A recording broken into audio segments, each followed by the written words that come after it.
એક સર્વે સામે આવ્યો છે કે હરિયાણાની અંદર કોણ મેદાન મારી જશે।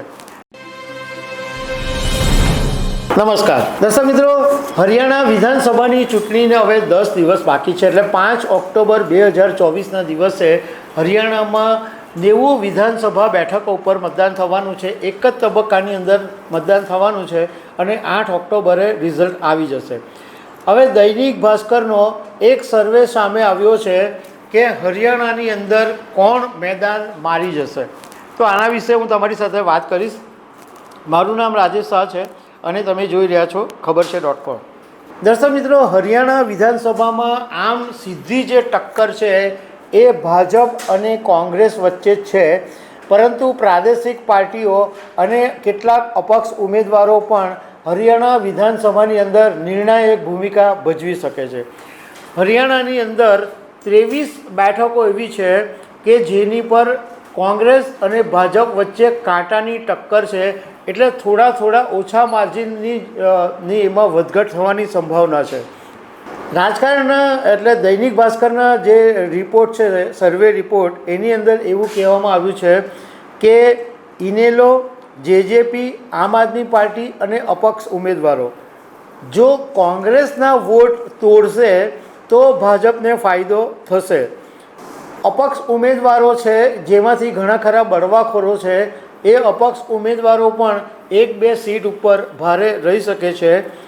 ઓમ પ્રકાશ ચૌટાલાની જે પાર્ટી છે ઇન્ડિયન નેશનલ લોકદળ, જે ઇનેલો, અને બહુજન સમાજ પાર્ટી, એણે આ વખતે હરિયાણા વિધાનસભાની ચૂંટણીમાં ગઠબંધન કરેલું છે। એ ઉપરાંત દુષ્યંત ચૌટાલાની જે પાર્ટી છે જનતા જનનાયક પાર્ટી, એણે આઝાદ સમાજ પાર્ટીની સાથે ગઠબંધન કરેલું છે।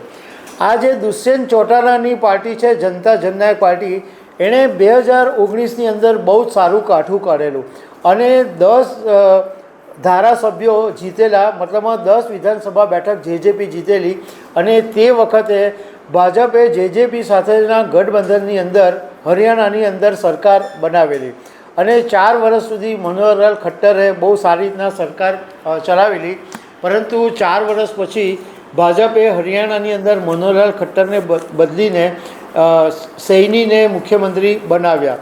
અહીંયા આગળ હરિયાણામાં 20% વસ્તી એસસીની છે અને રાજ્યની જે 17% સીટો છે એ એસસી માટે રિઝર્વ છે, અને 2019માં આ જે એસસીની 17 સીટો છે એમાંથી ભાજપ 5 પર જીતેલું અને કોંગ્રેસ 7 ઉપર જીતેલું હતું। હવે હરિયાણાની અંદર 2 વિસ્તારો એવા છે કે જેમાં ભાજપનું વધારે વર્ચસ્વ છે, ભાજપ ત્યાં આગળ મજબૂત છે। એમાં એક જીટી રોડ બેલ્ટ કરીને વિસ્તાર છે। 2014ની અંદર ભાજપ આ જે વિસ્તારોની 47 વિધાનસભા બેઠકો છે એમાંથી 21 પર જીતેલું અને 2019માં 40 બેઠકોમાંથી 12 પર જીતેલું। આ વિસ્તાર એવો છે જેમાં હરિયાણાના પૂર્વ મુખ્યમંત્રી મનોહરલાલ ખટ્ટર, નાયબ સૈની અનિલ વિજ, કંવરપાલ ગુર્જર, મહિપાલ ટાંડા અને સ્પીકર જ્ઞાનચંદ એવા મોટા નેતાઓ આ બેઠક ઉપરથી ચૂંટણી લડ્યા છે। અને બીજો એક વિસ્તાર છે અહીરવાલ બેલ્ટ, આ જે છે એ પણ ભાજપનો ગઢ માનવામાં આવે છે। આ વખતે હરિયાણાની ચૂંટણીમાં થોડી જે ઇન્ટરેસ્ટિંગ બાબત એ છે કે જીંદની ઝુલાના સીટ ઉપરથી કોંગ્રેસે રેસલર વિનેશ ફોગાટને ઉતારેલી છે અને હરિયાણાની અંદર ટોટલ 2.3 કરોડ જેટલા મતદારો છે, એમાંથી 1.7 કરોડ પુરુષ મતદારો છે અને 95 લાખ જેટલી મહિલા મતદારો છે।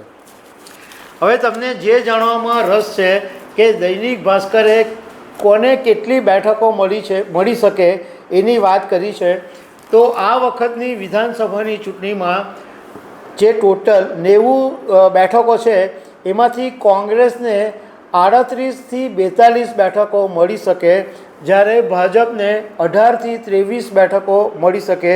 ઇનેલો અને બીએસપી જે ગઠબંધન છે એને 2થી 3 બેઠક મળી શકે। જેજેપી અને એએસપી જે ગઠબંધન છે એને 0થી 1 બેઠક મળી શકે અને આમ આદમી પાર્ટી છે એને 0થી 1 બેઠક મળી શકે। અપક્ષને 1થી 2 બેઠકો મળી શકે। આમ આદમી પાર્ટીનું કોંગ્રેસ સાથે ગઠબંધનની વાત હતી, પરંતુ એ વાત નહોતી બની શકી, એટલે આમ આદમી પાર્ટીએ પોતાના 44 ઉમેદવારોને હરિયાણા વિધાનસભાની ચૂંટણીમાં ઉતારવાનું નક્કી કરેલું છે. હવે રાજકારણના જાણકારોનું કહેવું એમ છે કે જો જાટ અને દલિતના જે વોટ છે એ વહેંચાઈ જશે, ડિવાઈડ થઈ જશે, તો ભાજપને ફાયદો થશે. પરંતુ અત્યારે દૈનિક ભાસ્કરના સર્વેની અંદર જે ચિત્ર બતાવવામાં આવ્યું છે એના પરથી એવું લાગે છે કે આ વખતે હરિયાણાની અંદર કોંગ્રેસ સરકાર બનાવી શકે છે. તો દર્શક મિત્રો, આવી અનેક વાતો સાથે અમે તમને મળતા રહીશું. Thank you very much.